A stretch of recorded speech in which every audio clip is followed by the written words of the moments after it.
Vendredi 29 novembre, mesdames, messieurs, bonsoir, bienvenue dans votre journal. Voici les titres. Elles viennent de loin chaque année pour accoucher à Tahiti. Un parcours du combattant pour ces femmes des îles sous le vent livrées à elles-mêmes, c'est à la une de ce journal. Progression inquiétante pour le VIH au Fénois. Les autorités sanitaires tirent la sonnette d'alarme alors que les infections contractées sur le Fénois atteignent des proportions inquiétantes. Ils ont terminé leur formation avec succès. Ils sont enfin prêts à renforcer les brigades de Polynésie. Ces jeunes incarneront les valeurs de la gendarmerie, unis par la camaraderie et l'engagement au service de leur pays. Carton plein pour Vaiana 2 qui fait une entrée historique au box-office. Le week-end dernier, 2700 chanceux ont assisté à l'avant-première à Paris. C'est à la fin de cette édition.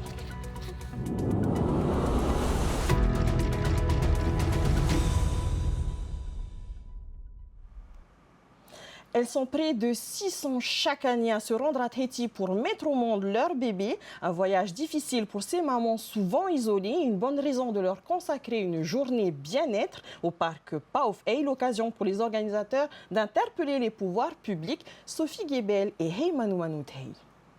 Sur les 600 femmes enceintes des îles qui viennent accoucher à Tahiti tous les ans, une centaine d'entre elles sont en situation précaire. C'est le cas de Zinia.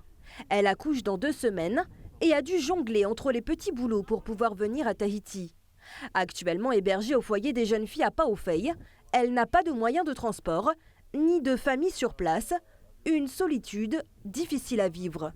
Je me débrouille. J'essaye de trouver des petits moyens par-ci par-là pour pouvoir subvenir à mes besoins. C'est la séparation des enfants, tu dois tout les laisser avec les parents pour venir ici tout seul.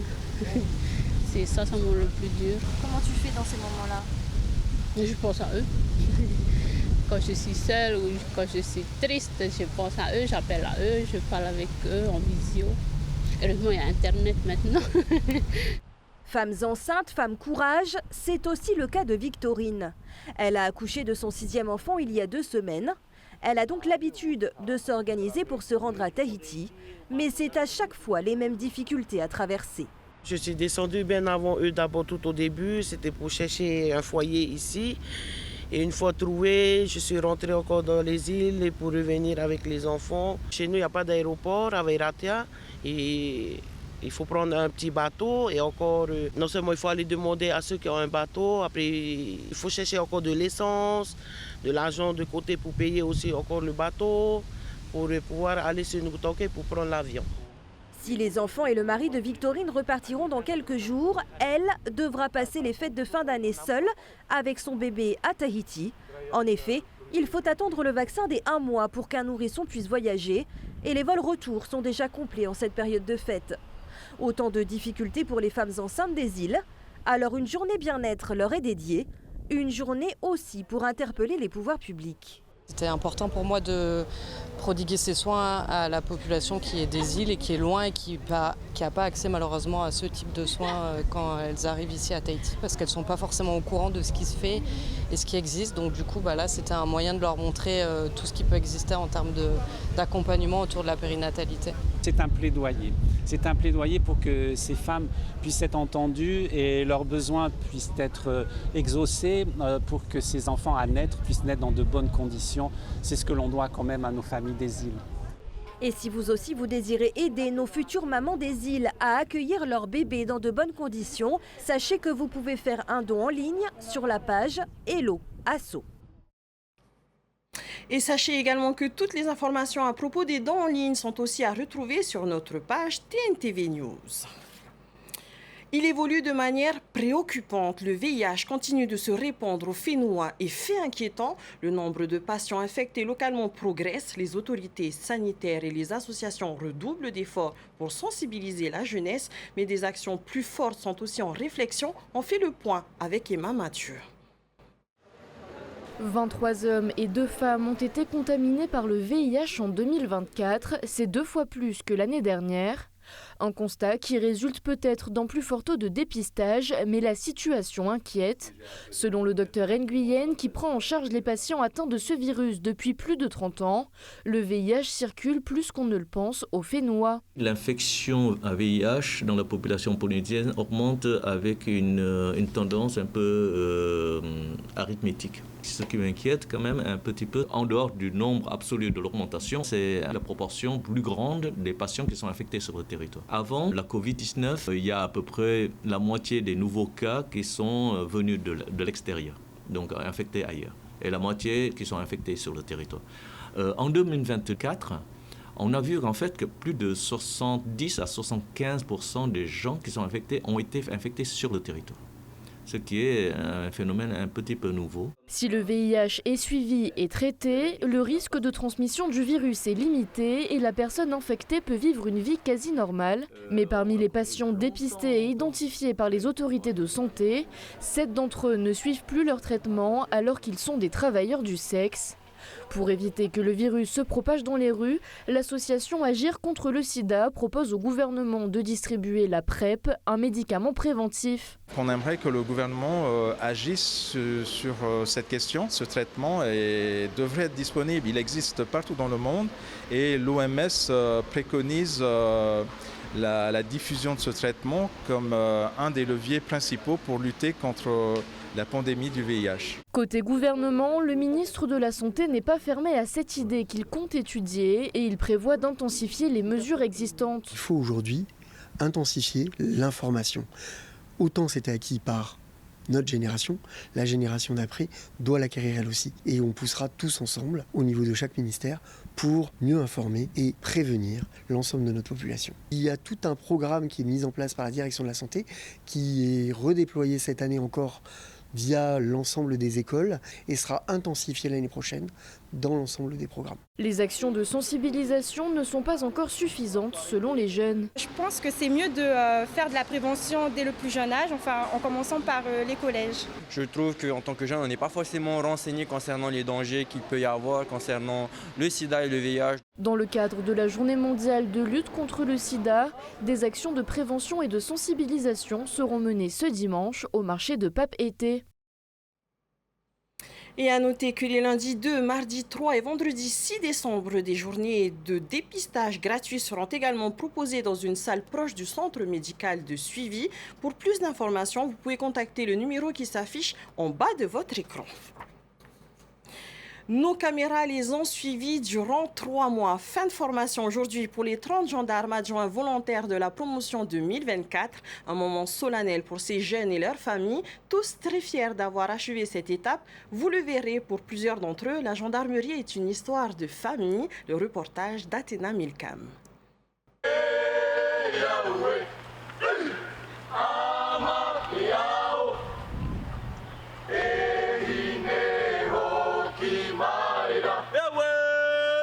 Ils incarnent désormais les valeurs de la gendarmerie et portent fièrement leur uniforme. 30 gendarmes adjoints volontaires, dont 22 agents de police judiciaire adjoints, clôturent ainsi leur formation théorique et pratique. Rigueur, engagement, cohésion et esprit d'équipe les guident à présent. Dans le civil, on ne peut pas retrouver cet esprit qu'on retrouve dans le cadre militaire. L'esprit de camaraderie qu'on a est très fort. Voilà, j'ai pu me faire 21 frères d'armes au cours de ces 3 mois. Donc j'ai travaillé, je voulais avoir l'affectation que je souhaitais et j'ai réussi à avoir ce que je voulais. Mais le plus important, c'est que les 22 sont sortis de cette formation. Seul, on va plus vite, mais ensemble, on va plus loin. Pour certains, l'attachement aux principes militaires prend racine dans le foyer familial. C'est une nouvelle aventure qui s'offre à moi et je fais la fierté non seulement de la gendarmerie et de la famille aussi. En tant qu'agent communal à la mairie de Pan 1, au service de la population bien sûr, au service du public, je suis fier que j'ai ma relève là, en attendant ma retraite bien sûr. Représentant des forces de l'ordre de père en fils, mais aussi de père en fille. Je ne pensais pas qu'elle allait choisir la brigade de Limatara, la brigade que je commande actuellement. Donc agréablement surpris et puis voilà, je suis prêt à la recevoir. Donc très fier de ma fille. Ce sera à moi du coup à faire la part des choses. Je pense que ça va bien se passer. la connaissance, c'est une bosseuse. Je veux juste pas qu'on pense qu'il y aura du favoritisme, quoi.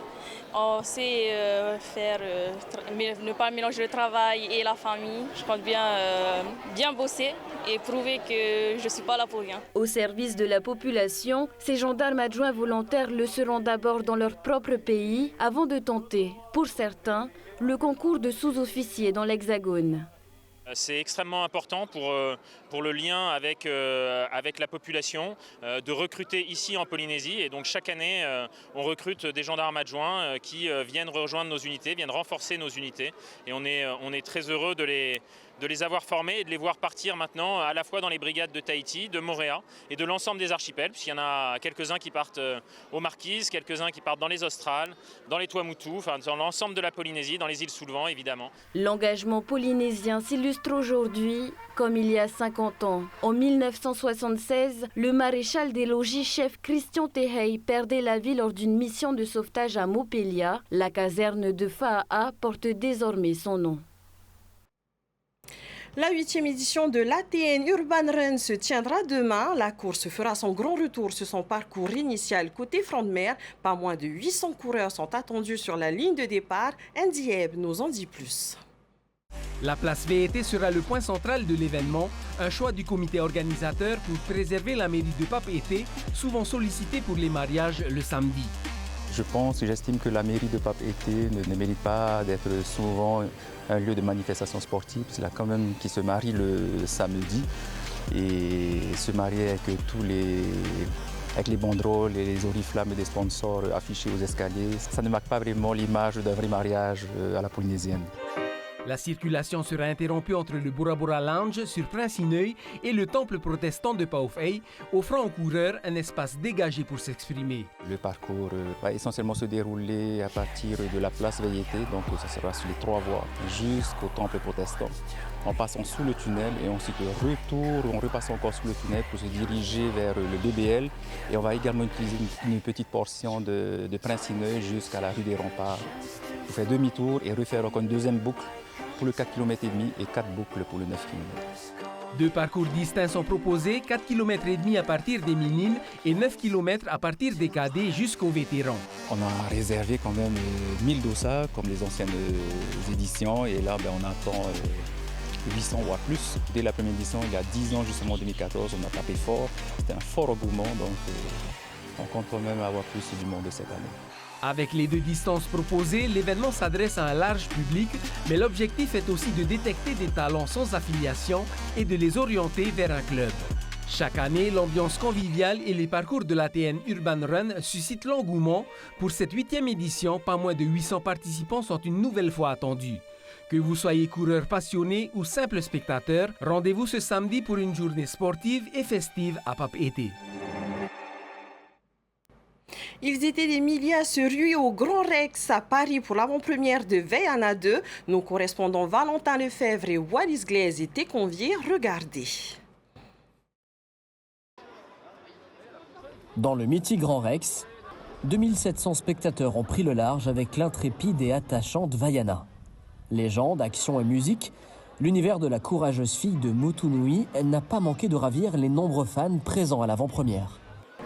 Il y avait beaucoup d'aventures, il y avait en même temps des moments qui faisaient peur et des moments qui étaient joyeux. Moi j'ai beaucoup aimé.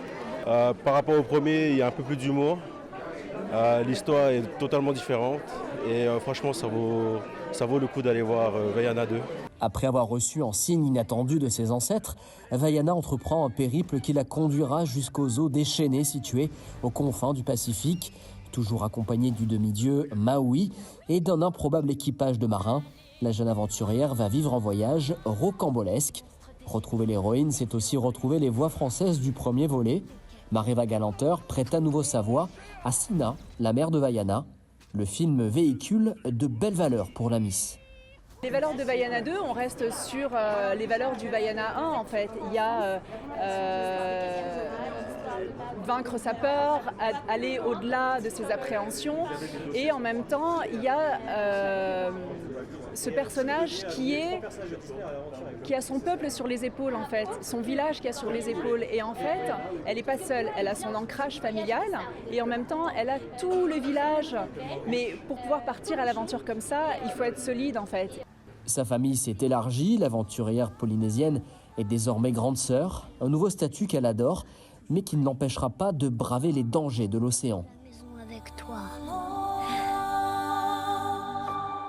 Petite sœur! Grande sœur! Je vais croquer mes jantes. T'es partie longtemps. À peine 3 jours.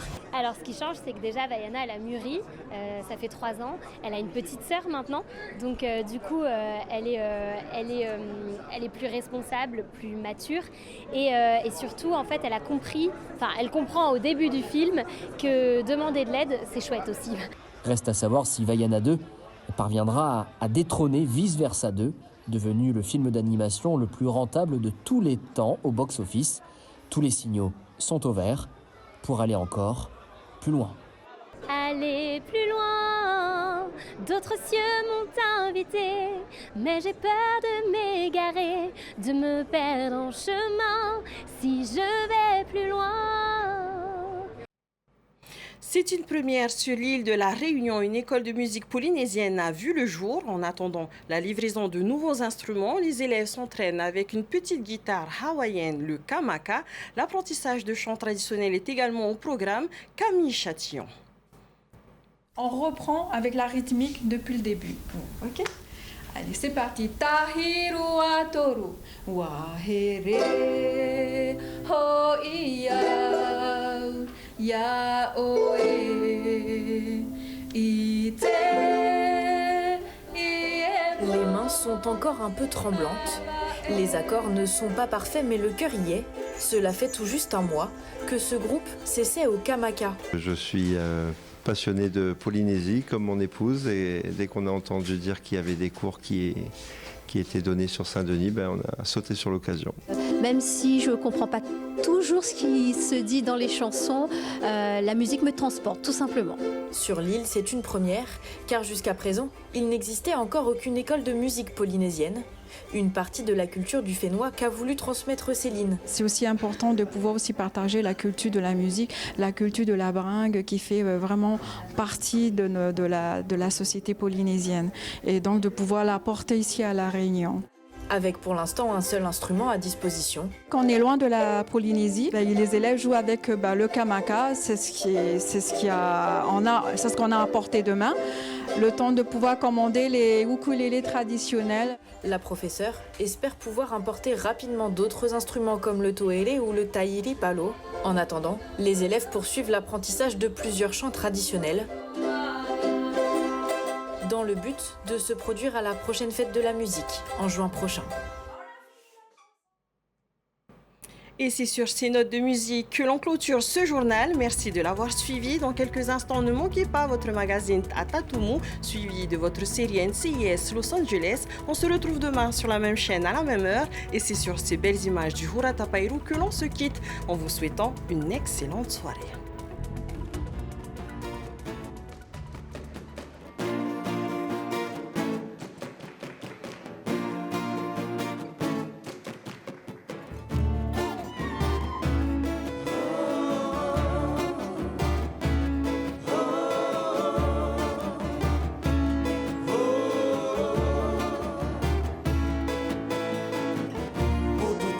Hiro